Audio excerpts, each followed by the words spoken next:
chaque mois en contracté est meilleur que le précédent. C'est-à-dire que août, on a fait 10 ou 12 000. Septembre, on a fait 14 ou 15. Octobre, là, on a fait 25. On sait que Objectif Pro, dans la structure dans laquelle elle est aujourd'hui, on peut aller chercher 20, peut-être 30 cas de CA.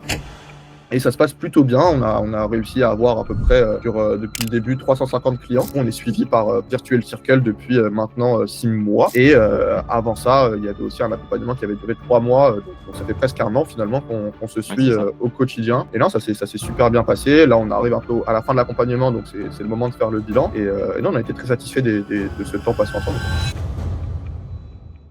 Alors du coup, moi je m'appelle Yanis Laïb, je suis le cofondateur de Bipal Center, qui est un groupe qui a pour vocation de révolutionner l'industrie du sport et notamment l'éducation dans les métiers du sport.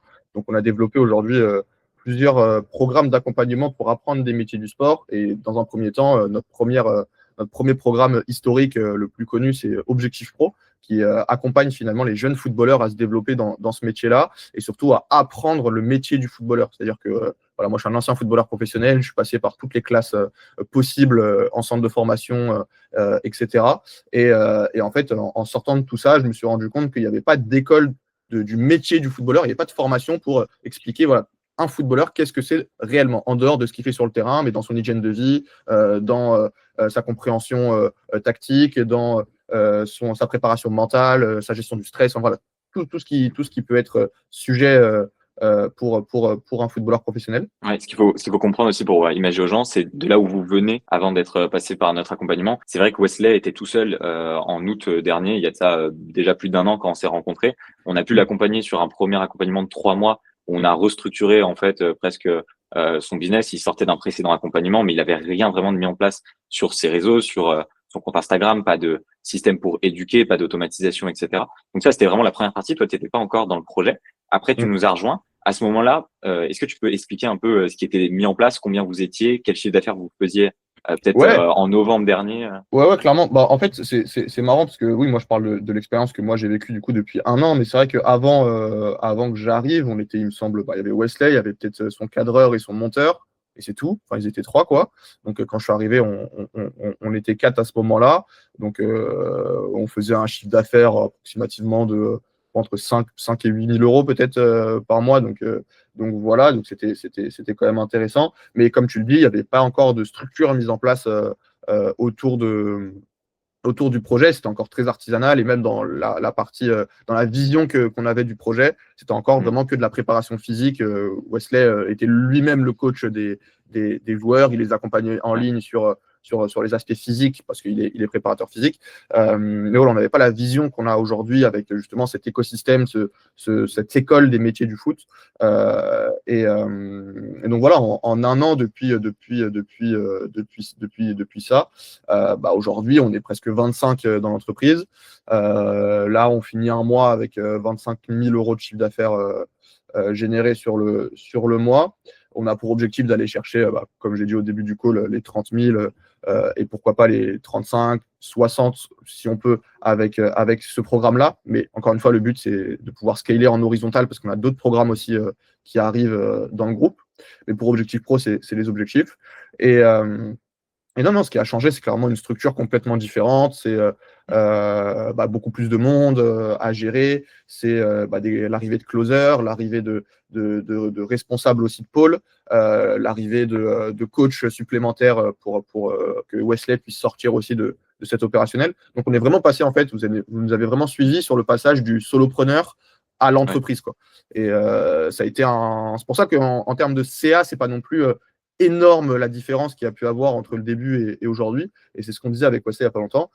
Mais par contre, en interne et sur la différence de structure et de compréhension business et de maturité business entre 1 an et aujourd'hui, c'est le jour et la nuit complètement, quoi. C'est que voilà, on signe des partenariats avec des marques importantes dans notre écosystème. Comme j'ai dit, on est plus de 25 aujourd'hui dans la boîte. On a vraiment évolué en termes de maturité. On a fait cette transition qui est vraiment pas facile. Et merci de nous avoir accompagnés là-dessus. Mais c'est la transition du solopreneur qui doit tout gérer tout seul, qui fait ses propres contenus, qui coach ses propres clients, qui doit faire concrètement tout, quoi, à l'entreprise qui, elle, peut aujourd'hui tourner sans même qu'on soit présent ou sans même que Wesley, par exemple, soit présent au quotidien. Donc voilà, c'est vraiment pour moi cette phase-là qui était hyper importante. Et comme on le dit depuis un moment, en fait, 2025 nous a vraiment permis de structurer. Et aujourd'hui, je pense qu'on a clairement les armes sur 2026 pour aller scaler, que ce soit le programme Objectif Pro, mais surtout les autres qui arriveront très prochainement. Ouais, il y avait beaucoup d'enjeux sur votre système. Autant sortir de l'image de Wesley, parce que Wesley ne voulait pas garder cette image de coach. On a pris le risque, entre guillemets, de passer d'un compte qui avait 95 000 abonnés sur Insta à un compte qui en avait à peine 2-3 000, et de, entre guillemets, recommencer à zéro. Ça nous a quand même prouvé que, bah voilà, avec les bonnes stratégies de contenu, d'éducation, toutes les lead magnets aussi, Cindy, les PDF qu'elle a pu faire, etc., en ayant une audience, des fois même, je crois que du coup, c'est 10 fois plus petite, on arrive à avoir presque autant de ventes. Donc ça, c'est intéressant, mais c'est vrai que vous avez eu beaucoup de challenges. Et nous, notre rôle, parce qu'on vous a quand même beaucoup plus accompagné sur la partie ads, et en termes de consulting, on avait quand même 1 heure ensemble chaque semaine, c'était effectivement de brainstormer avec vous et de continuer à vous guider pour ne pas partir dans tous les sens, ne pas en fait exploser en vol ou faire des mauvais choix. Alors, il y a des choix qui se sont avérés quand même mauvais, Ah hein, oui, ça fait bah, partie bien du sûr. jeu. Mais dans la finalité, on a pu tester énormément de choses. Et je pense que si on n'aurait pas testé tout ça, je pense qu'on n'en serait pas là aujourd'hui. Euh, Mm. donc voilà, assez intéressant. Là, c'est quoi un peu, ouais, du coup, ta vision sur novembre, décembre, janvier en termes de chiffres aussi. Ouais, Qu'est-ce que tu perçois? comme je le disais, ouais, en fait, depuis qu'on a relancé vraiment la machine, depuis qu'on a fait cette transition, comme tu dis, là, donc depuis l'été dernier, ce qui est intéressant, c'est que tous les mois est meilleur que le mois précédent d'un point de vue chiffre. On arrive à faire une croissance, on va dire, de à peu près ouais, presque 10-20% par mois sur le chiffre d'affaires. Donc, c'est vachement intéressant. Et donc là, ouais, là l'objectif, c'est qu'on a clôturé le mois d'octobre à 25 000 euros de CA. Et je pense qu'on peut aller largement chercher les 30, 35 sur novembre et continuer à augmenter dans cette vision-là. Après, encore une fois, le but, et c'est ce que je disais aussi il n'y a pas longtemps, c'est qu'on ne veut pas faire les mêmes erreurs qu'avant, dans le sens Mm, où on ne veut pas tout changer pour aller faire une croissance de x10. C'est-à-dire que c'était un mm. peu nos choix qu'on a fait en mars, avril dernier. Oui. C'est-à-dire qu'on a complètement changé le business model parce qu'on avait la croyance de se dire si on change tout, on va passer de 15 000 à 60 000 en 2 mois. Quoi. Mm, Et c'est la grosse erreur qu'on a fait cette année, c'est ça, c'est de se dire, bon, ok, au lieu d'avoir une croissance saine mois par mois, en allant chercher, en allant optimiser les moindres process, etc., pour aller chercher de la croissance au fur et à mesure, on voulait faire un vrai game changer, donc un virage à 180 degrés pour aller chercher beaucoup plus de croissance rapidement. Je pense que ça a été une erreur. Et aujourd'hui, du coup, on est plus dans une stratégie de tortue, on va dire, ou de tracteur, dans le sens où on veut augmenter la croissance petit à petit, tout en sachant que on a aussi une idée globale du potentiel de notre business actuel, donc de Objectif Pro du mm, programme actuel. Et moi, j'aime bien réfléchir en coût d'opportunité tout le temps. C'est-à-dire que, bon, à quel point ça me coûte de continuer à scaler ce business-là par rapport à l'opportunité qui est présente à gauche avec la sortie d'un autre programme différent, avec un avatar beaucoup plus simple, avec des tickets beaucoup plus hauts, mm, etc. etc. Donc voilà, on est plus dans une optique de se dire, de stabiliser ce qu'on a actuellement en l'augmentant continuellement, mais de façon sereine, voilà, de ne pas passer mm, de aujourd'hui 25 à 100 en 2 mois, quoi. Mais plutôt de passer de 25 à 30 à 45 à 50 et petit à petit dans ce sens-là. Mais par contre, se concentrer sur les autres programmes aussi de notre groupe qui pour nous ont un gros potentiel et ont une simplicité. Enfin, c'est vraiment une autre philosophie que Objectif Pro, parce que voilà, pour en pas rentrer dans le ouais. détail, mais Objectif Pro, c'est une niche très compliquée. C'est un avatar, c'est un double avatar, c'est-à-dire que notre client n'est pas le bénéficiaire. Celui qui va profiter de l'offre, c'est l'enfant, mais c'est le parent qui paye. Les douleurs ne sont pas les mêmes entre les deux. Il y a des fois des difficultés de communication entre les deux. Enfin voilà, c'est très compliqué de pouvoir scaler dans cette niche-là. Et donc, encore une fois, quand on réfléchit au coût d'opportunité, c'est peut-être plus intéressant de tester autre chose avec un marché où on a autant de légitimité euh, que de juste vouloir se dire je veux scaler Objectif Pro à 100K demain. Quoi. Donc voilà, c'est un peu la vision qu'on a actuellement. C'est une vision aussi qu'on a réfléchi avec vous et qu'on a partagé pendant un moment. Hein, où on s'est dit, OK, bah, là, le but, c'est de restabiliser OP à son potentiel, c'est-à-dire à 30-40K, chose Mm, qu'on peut aller chercher, ce qu'on est en train de faire, et ensuite se concentrer sur les autres programmes où là aussi, il y a il y a des vrais résultats à aller chercher. C'est des logiques un peu différentes des gens, parce que les gens aiment bien scaler en vertical tout le temps, c'est-à-dire que toujours faire plus du même projet. Et nous, on a plus cette logique d'horizontale, dans le sens où je préfère peut-être avoir 5 projets qui font 50K par mois plutôt que d'avoir un seul qui en fait 100, quoi. Donc après, bon, c'est d'autres difficultés, c'est d'autres gestions, c'est beaucoup d'humains, c'est d'autres choses. Mais je pense qu'on est aujourd'hui armé pour aller chercher cet objectif. Ouais, c'est aussi un autre kiff parce que tu retouches à d'autres projets. Ah ouais, Ce qu'on aime dans l'entrepreneuriat, c'est l'adversité, le fait d'aller découvrir d'autres choses. J'ai une petite question sur les ads parce que du coup, ça a été quand même un gros sujet ensemble au niveau du tracking, de nos balises UTM qui ont un peu révolutionné aussi ton tracking, tout ça. Qu'est-ce que toi, t'as appris là avec nous en 6 mois sur la pub et quelle est la vision aussi de la pub plus tard? Ouais, écoute, comme tu l'as dit au début, quand on a commencé à travailler avec vous, on faisait 0 pub. C'est-à-dire qu'on n'avait aucune présence en ads, absolument pas. Donc, on a complètement appris l'ensemble du système avec vous. Et donc, ça a été hyper intéressant, enrichissant même pour nous de comprendre comment ça fonctionne. Et aussi de comprendre que finalement, le plus dur dans les ads, c'est pas finalement la technique de mettre la bonne campagne voilà, c'est plutôt la logique qu'il y a derrière et ce que ça va apporter à ton business et le résultat que tu attends de tes ads.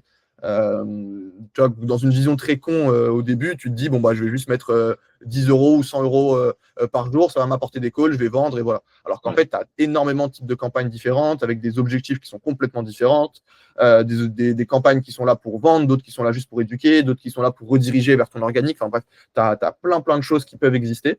Et ça, c'est des choses qu'on ne savait pas et qu'on a appris avec vous.